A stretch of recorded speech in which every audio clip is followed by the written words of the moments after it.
All right, good morning.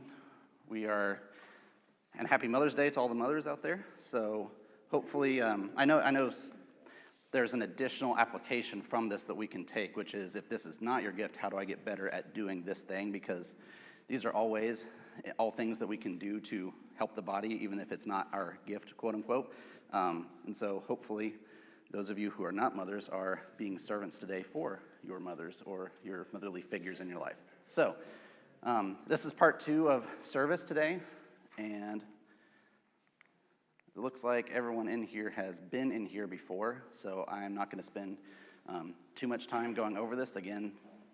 The one thing I'll just point out is that the more I'm thinking about it, when we talk about gifts, so gifts are, I'm defining gifts as the combination of talent and passion. Maybe a better way to think about it would be skill and focus.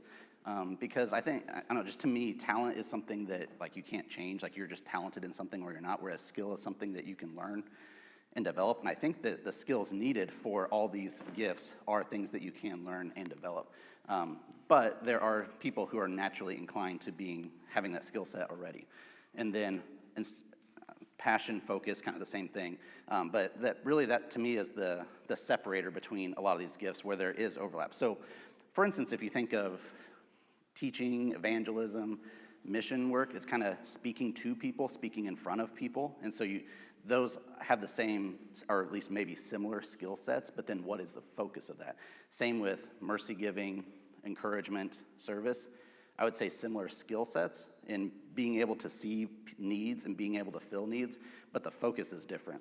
So as it relates today, servants are more practically focused and focused on, again, meeting practical needs for people, whereas mercy givers are more focused on emotional well-being or physical, emotional well-being of someone. And then encouragers motivate people to do something or not do something. And so just different areas of focus, and that kind of is what separates it. Again, as we discussed last week, all these things need to be done in love, otherwise they are worthless. And again, we've talked about this several times, so I don't want to spend a whole lot of time going through it, so we're not going to. All right, so quick overview. If you weren't here last week, so this is from the list in Romans chapter 12, verse 7. Roughly 21% of people have this gift, which is about 1 in 5 in a general population. Obviously, it might be different in our church, but this is the largest category of gifts, the largest gift. More people have this gift than any other. How about that? Really, when it comes down to looking up a definition of being a servant, help, minister, service, assist, basically those 4 words you'll find in any definition, at least of all the definitions that I looked up. So it's really being able to go out and help people or assist people and being better at seeing that need and then working quickly to fill that need compared to other types and other gifts. A little more detail, once again, that first bullet point, all of us should be serving others. That is absolutely the case, but in this class today specifically, we're talking about those who have this gift, so people who are better at seeing the need and filling the need than others. So they are compelled to work harder, more diligently, and longer. They're referred to, I actually was using the word, I was using the word maintenance, and then I actually saw he had it in the book as well. But I think it's a really good analogy. So if you think about, at least I'm thinking about the maintenance people where I've worked. You don't usually see them. Like you might see them occasionally. They might pop in, especially if there's something going on. But generally speaking, they're kind of doing preventative work. They are going around, they're fixing things, and you're not really seeing what they're fixing. They're just fixing it, or there's a problem, and suddenly the problem is resolved. It's because there's a maintenance person working on it. And so in the same way, servants are really important just as every gift is important in a body, servants are very important for that reason as well. So if you don't have servants, you don't have people maintaining different areas that you don't see. But if we have people who are active in their gift of service, then again, they're going around and they're doing things that you might not see. So it might literally be maintenance on the building or on the grounds or something like that. It might be maintenance on the people, the body in the congregation. So the first people who, when they hear that someone's a loved one passed away, they're the ones who quickly organize the meal train or start making the meals, et cetera, and then providing them to people. So they're the ones who act on that and do it quickly, while the rest of us might not even be, not the rest of us, but might not even be thinking about it. They're comfortable performing menial tasks and chores. So the things that other people don't want to do, I'm not saying that they absolutely love doing them, but they are more comfortable doing them and also do them pleasantly. So things like that would include like cleaning up after the Wednesday night meal, a menial task that people don't like doing, right? Setting out the drinks before, just helping set up and tear down all the seats. That's an example we'll get back to later, but kind of doing things like that other people don't necessarily want to do, they jump in and do it without even being asked. And then but before that, we had several passages that we discussed last week. So I'm just going to put them up here on the screen. Once again, Jesus, as always, is the ultimate example, no matter what our gift is, but obviously was the ultimate servant in how he lived his life for others. Servants should have an attitude of humility. I would say that probably goes for all of us, though, right? We should serve servants. A good characteristic of a good servant is that they also serve others through love, and that's kind of the foundation of then everything that they do, and why they do it is because they truly do love others. They look out for the interests of others. They are really good at taking action. So if you kind of look at like different categories of things that you can do, like you have people who are good at analyzing, you have people who are good at, so they would be good at execution. So what is the task? I'm going to get the task done, and I'm going to keep at it until the task is completed, no matter what it takes. We had an example of a servant, two examples of servants, one who was listed as a good example and one who was trying to do the right thing and was clearly a servant with Martha, but may have been a little bit misguided in being too focused on that instead of looking, again, kind of at what the big picture of what was going on. And then real quick before we get into our next section, so talked about maturity, signs of maturity and immaturity.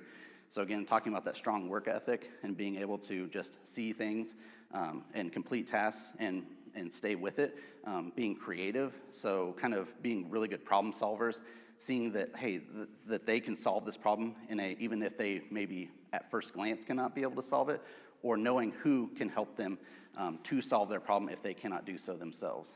And then signs of immaturity. So I often say, and y'all are probably gonna get tired of me saying this, but your greatest strength is your greatest weakness. And so if you're constantly taking on more work and you don't say no and you're always helping others, that can lead to fatigue and burnout. It can lead to micromanaging people. It can lead to being overstressed, and then you can kind of snap back at people. So those are things to look out for if you are a servant. All right, so everyone's favorite part. So here are, I'll go through these one at a time. Got it. So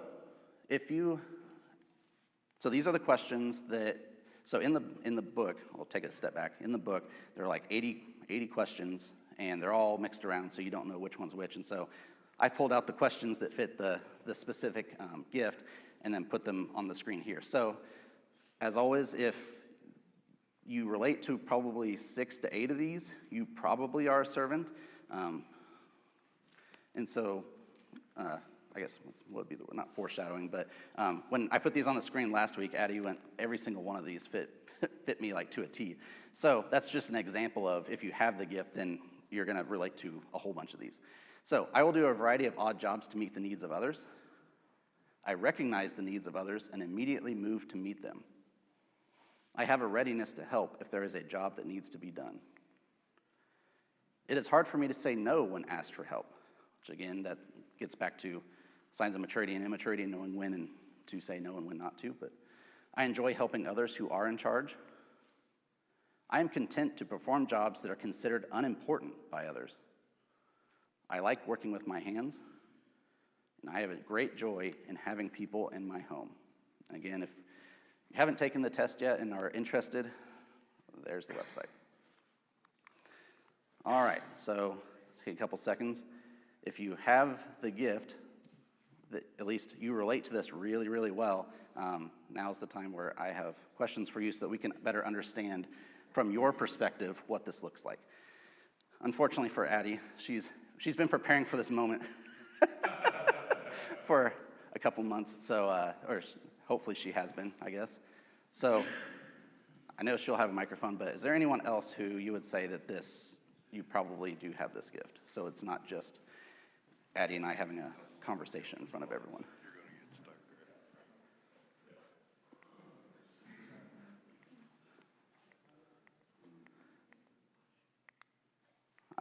Go ahead and just put them all on the screen. And if you have the gift, then you can chime in as well. But we'll start with Addie, since unfortunately she gets the benefit of this. So, how do you view the world? I guess I'm going to change the question into how do I view myself in the world. I've always, as long as I've been alive, I've been young and relatively strong. So I've been able, or physically been able to move well. And I think, that's, if I can move and move well, I might as well do something productive with it. I wouldn't say I'm a great big brain person, so use my body to do whatever work I can. I like helping others.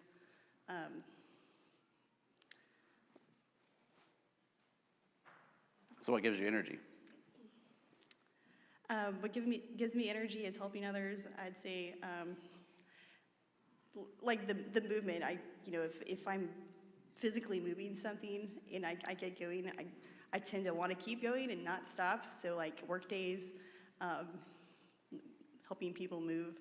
I feel like a squirrel, just running around constantly doing things, and I don't know.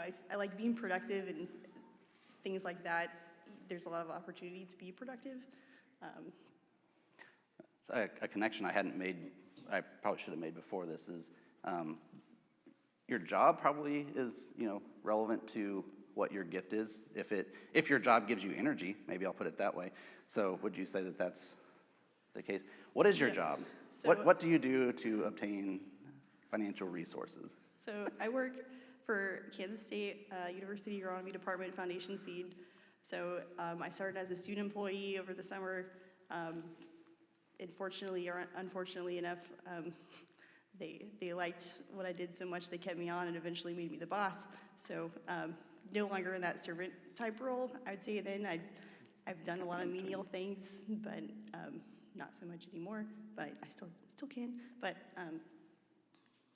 and that gives you those types of things are what give you energy and why you wanted to stay on and do that.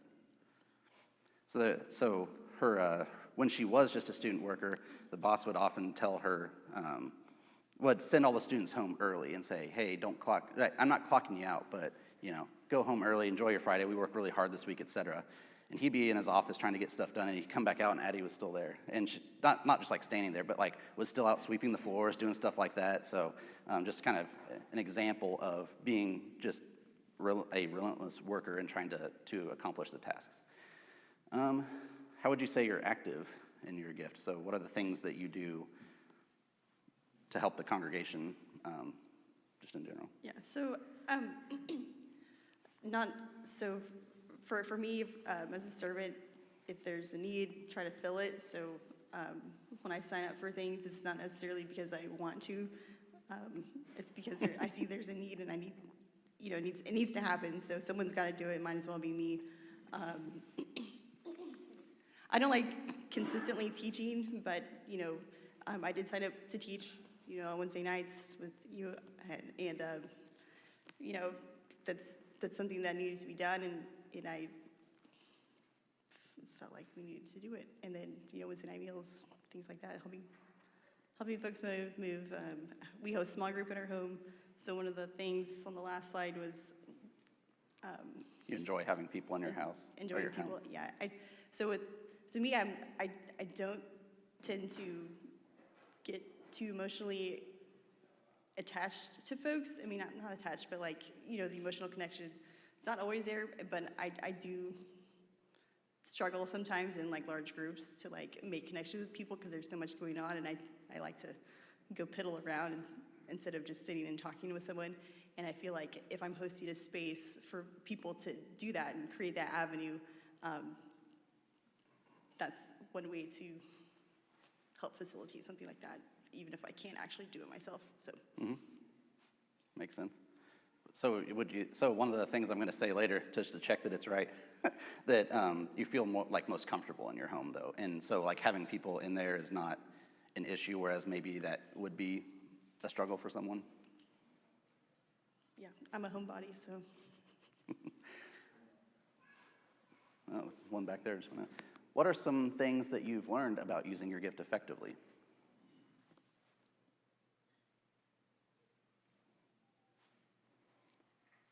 Or maybe we can switch to saying what are some pitfalls that you've had? And maybe then how did you learn from it? So I read somewhere recently that if you make an offer, hey, let me know if you need something. Just I don't know if this is answering the question exactly, but like if you say, let me know if you need anything, that puts the action on the other person instead of just taking care of it and like being more direct and like, what can I do for you, or can I do this for you? It's like, let me know if you need anything. I genuinely mean that, but it really, puts the action on the other person to come back and ask for help if they don't feel comfortable asking. So I would say being more direct, and I don't want to push people. Like I don't want to get in their space if they don't want me to. And so like I'm trying to be, so I guess need to commit more when trying to serve someone. Gotcha. Yeah, because if you just asked me like, hey, let me know if you need anything. Spoiler alert, I'm not going to let you know because, I need to be able to take care of stuff myself and kind of that independence and things like that. But if someone said, so for instance, hey, can I take a meal to your house this Tuesday? Be like, sure, I guess you can. Or, can I pick you up and, if you're having transportation, hey, I'm going to come pick you up. Does this time work for you? Maybe, and I would probably be more likely to say, yeah, that's fine. But I think then on the flip side, for those of us maybe who struggle to let others serve them, maybe this is a good opportunity to see, so from your perspective that, well, I'm about to step on your next question. So what would you like others to know about your gift? Yeah, I guess if I do say, let me know if you need anything, I genuinely mean it. And then, I don't know, when you were talking about Martha last week, I definitely identify with Martha a little bit. Unfortunately, if I'm on a task, I like to be on that task, and if someone's just kind of in my way, I get annoyed. It's true. So, I guess get out of my way if I'm working on something. But I'm trying to work on that. So. Anything else you want to add while you have the microphone? No. She's like, please get this away from me. Yeah. A PSA, if you're in the kitchen and people are trying to clean up, please exit the kitchen so people who are cleaning up can clean up. I will say it for Addie. When we went through these, this was my third one, but I looked at it through the lens of like serving other people, as in like, I didn't look at it in like a servitude of doing things like helping somebody build a fence or things of that nature. So I wouldn't say that it was like a first or foremost, but it was definitely higher than any of the other ones that we've gone through thus far for me, at least. Gotcha. Derek. Wednesday night in our class, we were talking about, just going back to that pitfalls, some of the group brought up, Aaron, correct me if I'm wrong, but fear of rejection. So, and it kind of goes about what Addie was saying as well. You put yourself out there to try and go help somebody, and then the person that doesn't want the help, or they take it the wrong way, etc. So. Yeah, that's true. So that's a good, that's a good jumping off point too. The rest of us, it's good if you can recognize when someone is trying to serve you and let them serve you, even if maybe you're like, well, I could handle this myself, but this is a way that they can help feel fulfilled, and they truly, as Addie just said, the main thing that she wants you to know is that she's genuine when she says, hey, how can I help you? How can I assist you? How can I do this? That means she wants you to tell her something that she can help you with. So don't just say, no, I'm fine, I don't need help, when you're struggling to build the fence and apparently Dwayne knows how to do it. Actually saying, yes, I need help with that task. Maybe what are some way, and then start the conversation from there. Kevin. Some of you may remember transactional analysis, TA. Back in the 70s, it was a psychological model of how people operate, and the games people play, I'm okay, you're okay, those books, some of you remember that. The sequel was I'm okay, you're not so hot. But one of the roles that people take is a rescue me. Oh, I'm in such trouble. I really need help here. Oh, I can help you. And then you have the rescuer step in. Well, I can help you. What can I do for you? And I think one of the pitfalls that I've noticed in people, I don't have the gift of service, but the people that I've noticed who do have are the ones who step in and say, oh, you need a ride? I'll be happy to give you a ride. And they're stepping in to always rescue others. And people who are rescue me people find those people very attractive. And so one of the pitfalls is you can wear yourself down, you can wear yourself out by always volunteering to help somebody with specific needs. And it's a wise thing to allow someone to ask for help. It's also a humbling thing if you need help to ask for help. But it's important to turn to those who have the gift of service to ask them help specifically, because it's like the librarian. Why do people become librarians? Because they want to help people in the library. They're there to serve. So you go ask someone, would you help me do this research? Oh, will I? Sure, where you want to go? And they're immediately on the spot, ready to do something because you're dying to help somebody, but nobody ever comes to them to ask for help. All right, I'm done. That was a good point. So I'm looking around. If 20% of us in this room have this gift, then that's 1 in 5. So there's a bunch of folks that are being real quiet now. And so I keep scratching my head every time we come up with something. I say, do I fit in this mold? I think maybe I fit in this mold, but along with the pitfalls. So we volunteered to deliver Meals on Wheels 4 days a week.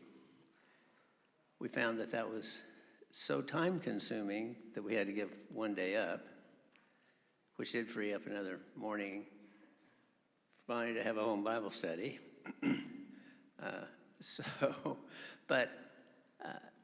I think one of the realities is that, yes, there are people who will take advantage of you.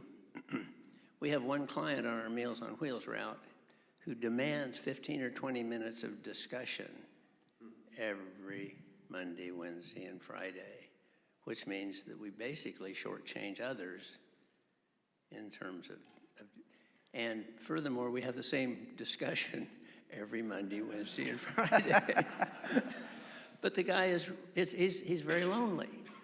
And so, again, we feel like even though Friday Bonnie had a headache and sat out in the car while I went in and chatted with this guy, so she's suffering for my patience to be sure that this guy has somebody to talk to once a day, because he lives alone and he has nobody else, and he's very limited in his mobility. But I do think that there is a question here then for people who get into this situation of how do you break the mold and still meet the need, I guess. And that's always bothered me a little. Yeah, that is a great question. Also, an example of maturity in knowing, okay, this is too much, we need to take a step back, and then immediately doing something else, serving in a different way. We only have 15 minutes. I'm on the clock. Yeah. Aaron.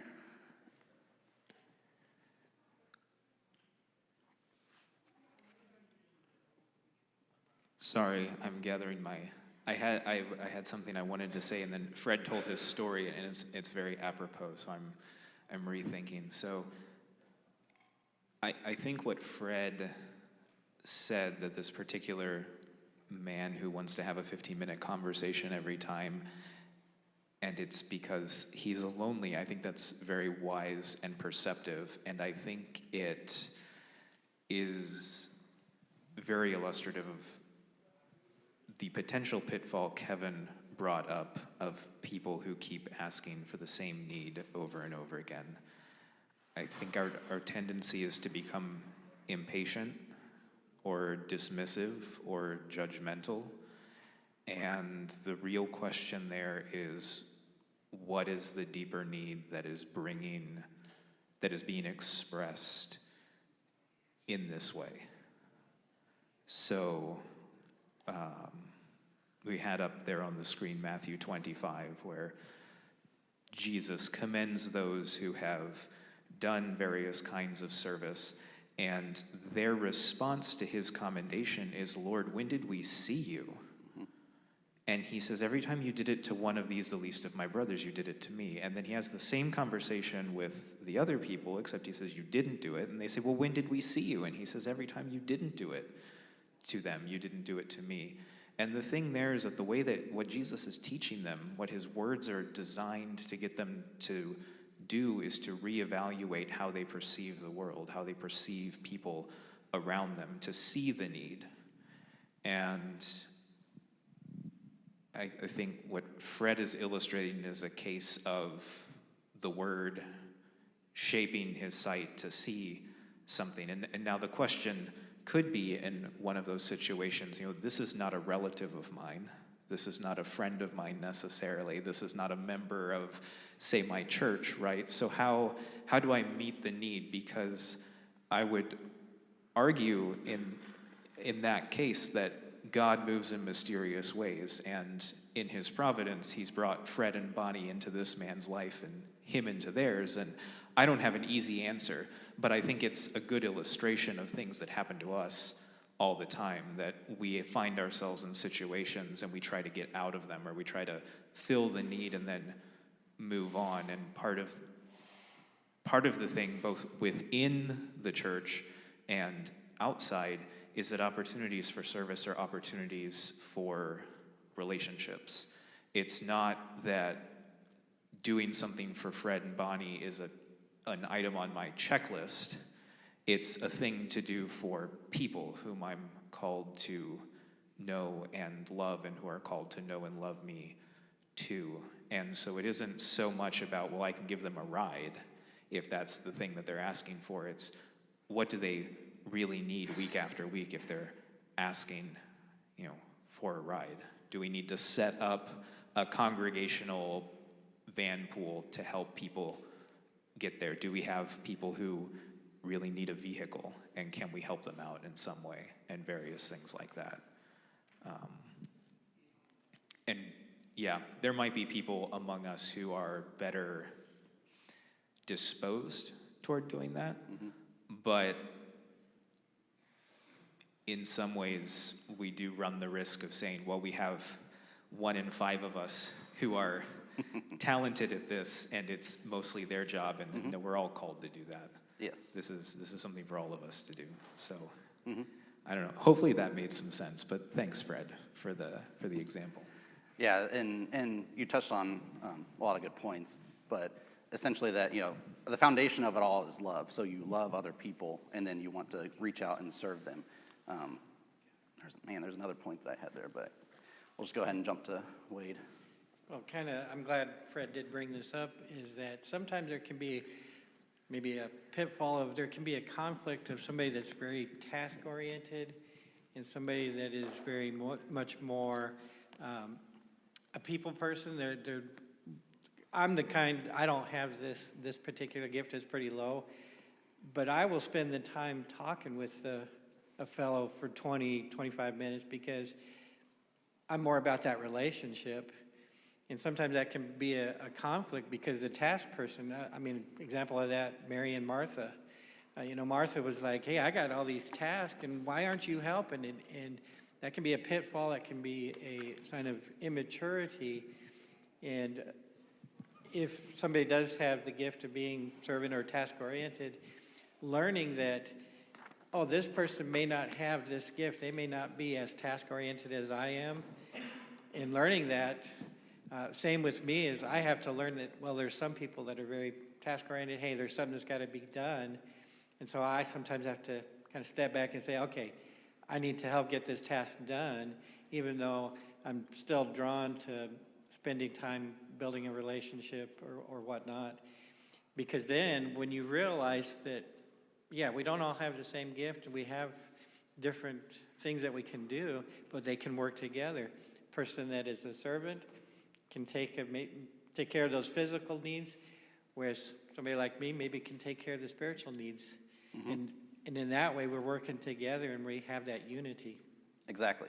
Yeah, that's hopefully kind of the end result of this whole lesson series, is exactly what you just pointed out, that there are different roles in the body, and when we all work together, we can meet people's needs much better than just one-off trying to do so. So like you're saying, exactly like you're saying, so if you have, the person who's task-oriented along with the, someone who's kind of the opposite, and we've talked about this in other gifts as well. If you kind of have the opposite gift with you, then that kind of allows you to really like work together extremely well and to really help other people. Yes, Kevin? I'm somewhat like you, Tyler. I'm not the great servant necessarily, but I married one. And I noticed something about Jan, that you have to have the ability, there's pitfalls, again, back to risk analysis. When you have that gift to be able to set boundaries and say no, occasionally it's good, and to let others serve as well, but to be able to say no.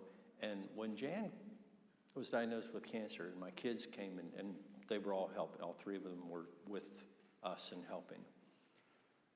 My daughter, Jessica, said, 2 of us always here with Mom, and the other 2 are always out doing something for self-care.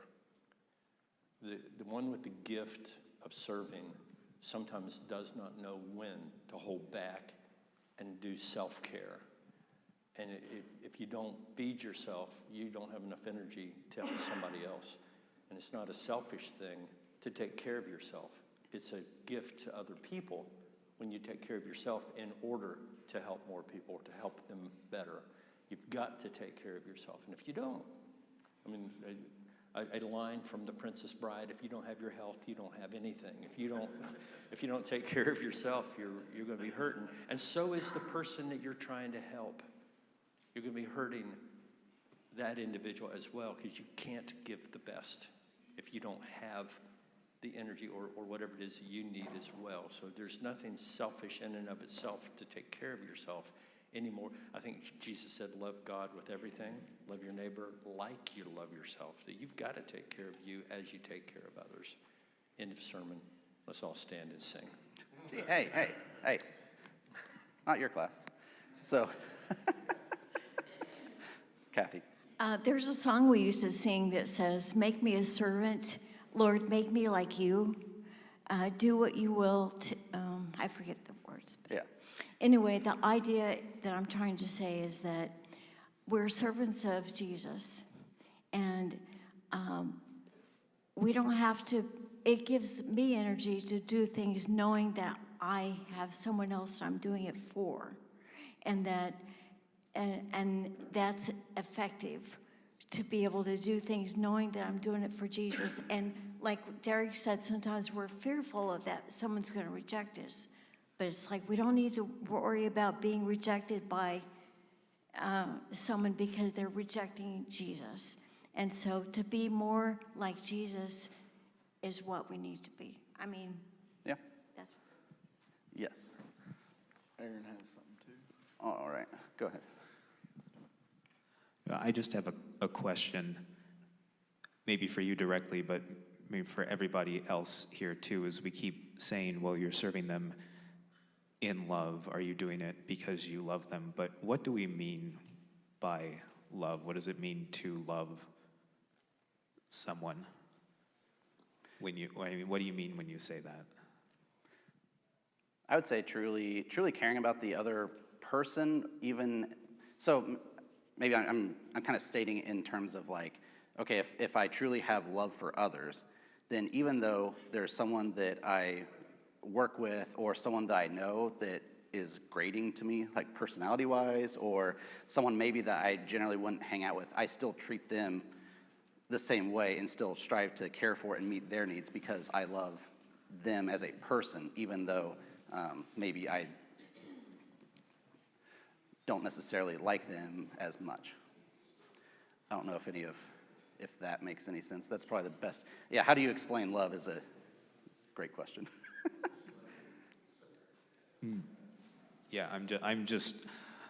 I'm wondering because when we talk about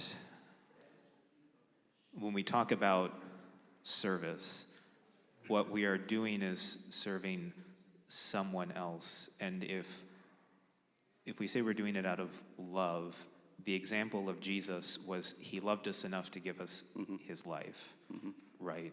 He did what was good for us despite the cost to himself. So the idea of service is not focused on, I have this gift or these particular, I really know how to build fences and paint them, so I'm gonna find everybody and offer to build them a fence, whether they need it or not, right? And it's not, I'm not doing it for myself, I'm doing it because I'm commissioned by Jesus to minister to other people. I'm somebody who has been given a task on behalf of somebody else. And so on both ends of it, both the initiation and the termination of the action are both other focused. They're not necessarily you. That's not the focus. So let your light shine before men, do your good works so that they will see your Father in heaven and glorify him, is the idea there. And it can be easy when we think about, I need to serve you, I need to find something that I can do. And it's first about saying, what can I find? What is it that you need? What is the thing that does good for you? And can I meet that? And if I can't, can I point that out to somebody else who can?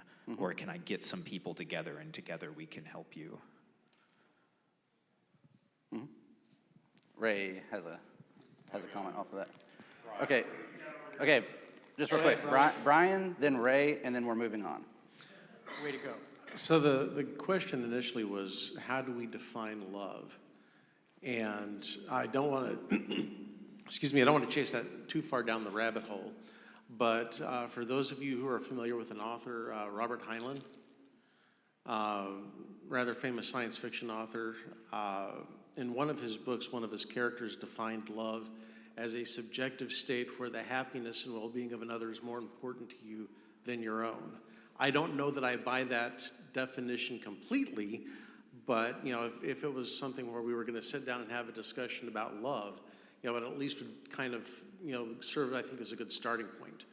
So as we're serving others, when we talk about Christ, okay, for every one of us, our happiness and our well-being was more important to him than his own, or he wouldn't have come down. He wouldn't have, made the sacrifice that he made. He would have said, I'm sorry, y'all. I'm tapping out here. But because our well-being and our happiness was more important to him than his own was at that point, he was able to make that sacrifice.